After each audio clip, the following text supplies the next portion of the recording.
जहां तक सीट का बंटवारा का सवाल है, मिल बैठ करके बड़े नेता इसका हल निकालते हैं।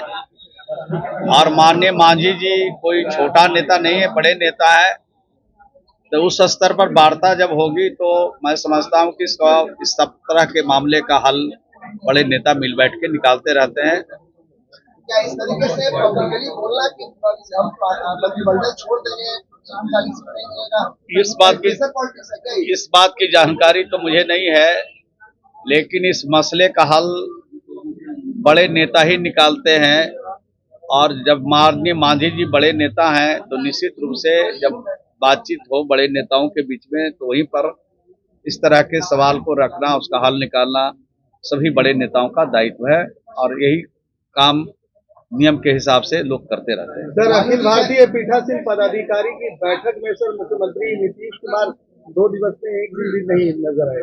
नहीं, आपको जानकारी मिली होगी कि माननीय मुख्यमंत्री जी की प्रगति यात्रा चल रही है और माननीय मुख्यमंत्री जी ने लोकसभा के स्पीकर आदरणीय ओम बिरला साहब से राजभवन में जाके उनसे मुलाकात की, उनसे बातचीत की और वर्तमान और भविष्य की परिस्थितियों पर चर्चा की।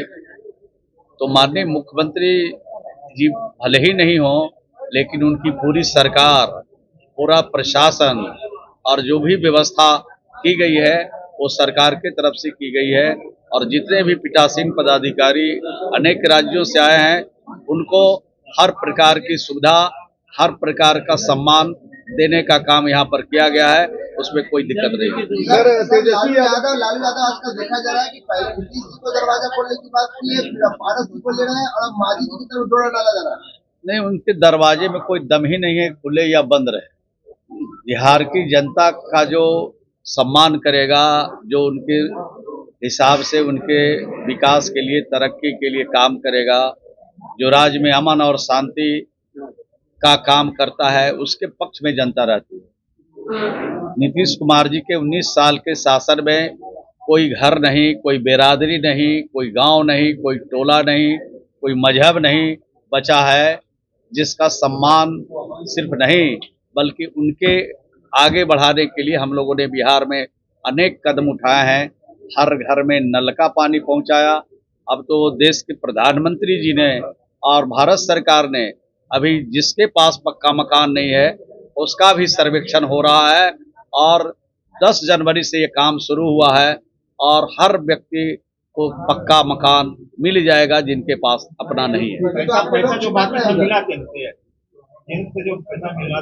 अभी तो सर्वे का भी काम चल रहा है और भारत सरकार तत्पर है, हम लोग संपर्क में है। जल्द ही जो हमारे लंबित आवास विधानसभा का चुनाव लोग लड़ रहे हैं तो हम लोग क्यों नहीं जाएंगे?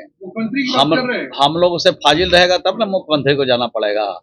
हम ही लोग जा रहे हैं, हम ही लोग कमान वहाँ संभाल रहे हैं। उनकी निर्देश और उनका जो सोच है, विजन है, लोगों तक पहुँचाएंगे तो चुनाव में हम लोग जाएंगे। और बीजेपी नहीं मांग रही है कि नीतीश जी का वहाँ प्रचार करने के लिए, बीजेपी का कोई प्रस्ताव है? नहीं, जानकारी नहीं है, लेकिन माननीय मुख्यमंत्री जी की जो सोच है, उनका जो काम है, उनका जो विजन है, उसको अगर हम लोग वहां तक जन जन तक पहुंचाएंगे तो जरूर हमारे पक्ष में फैसला होगा। सर, तेजस्वी यादव ने एक्स के माध्यम से एक ट्वीट किया है कि ये प्रगति नहीं दुर्गति यात्रा है और एनके और डीके मिलकर बिहार को 20 सालों से बर्बाद करने में लगे हैं। देखिए, तो जनता से पूछने का सवाल है कि बिहार की प्रगति यात्रा है या दुर्गति यात्रा है।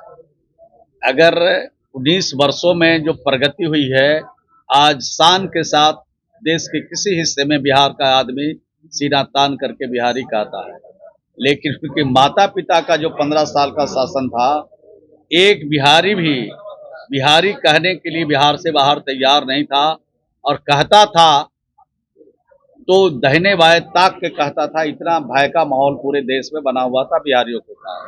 तो आज तो बिहारी कहलाना स्वाभिमान का विषय है, अपमान का विषय को समाप्ति करने का काम बिहार की सरकार और बिहार के मुख्यमंत्री नीतीश कुमार जी ने किया है। तो हर बिहारी आज गौरवान्वित है 19 साल के शासन में, और भी बिहार को गौरव प्राप्त करने का अवसर मिलेगा जब 2025 में नीतीश कुमार जी की तो पुनः बिहार के मुख्यमंत्री बनेंगे। मंत्री जी, नीतीश जी जाएंगे कुंभ?